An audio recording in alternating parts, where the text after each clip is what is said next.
ஈஸியாக இருக்கும். இப்போ கட் பண்ணி முடிச்சதுக்கு அப்புறமா அந்த சைடில் இருக்கிற பீஸுங்க இந்த ஃப்ரிட்ஜ் கவரோட தொங்குற பகுதிக்கு ரெண்டுத்துக்கும் 2 பீஸ் கரெக்டாக இருக்கும்.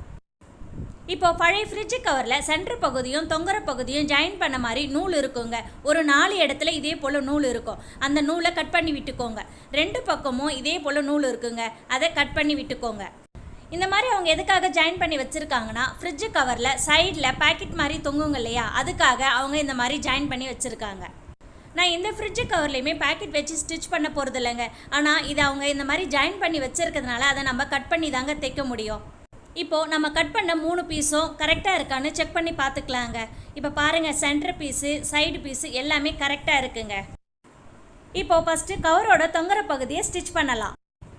இப்போது ப்ளவுஸோட கரைப்பகுதியை ஃப்ரிட்ஜ் கவரோட முனைப்பகுதி மேலே வச்சிடலாம்.